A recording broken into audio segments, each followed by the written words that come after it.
Our top story tonight, it began peacefully enough, but it soon turned into a violent confrontation. Marchers opposed to the Atlantica Free Trade meeting in downtown Halifax clashed with police today, throwing rocks and paintballs. Police responded with pepper spray and arrests.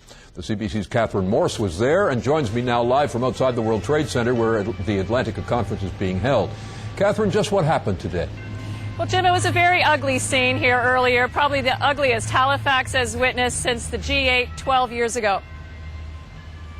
We have to make trade fair. It started out peacefully with a tune from the Raging Grannies, but some of the protesters had masks, helmets and eye goggles, obviously anticipating a clash with police. The group was demonstrating against Atlantica, a business conference promoting economic integration between Canada and the U.S. It's going to drive regulations to the lowest common denominator, environmental, labor regulations, and so on.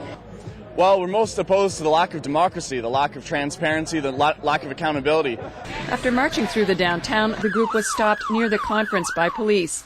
That's when the Black Bloc, an anarchist group, headed back to Spring Garden Road, where they started throwing paint bombs. Police forced them back and started pepper spraying them. Stop now! Stop now! Stand back! You're going to be sprayed! Stand back! Stand back! You'll be sprayed! God, you really! Back up! On your back! Do it! Do it now! On your back!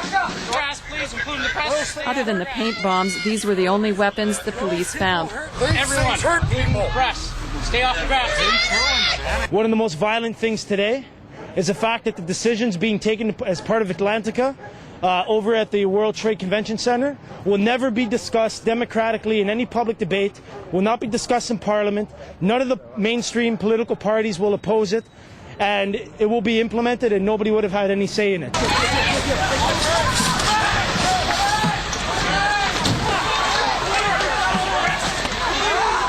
The protesters scattered and then regrouped again near the Citadel, where a dozen or so were arrested. During those arrests, one of the protesters was injured badly enough to be taken to hospital. Some say clashing with police is the only way to get attention for their anti-free trade, anti-globalization message. Like, violent displays like this will be broadcast nationally, usually. You'd hope so.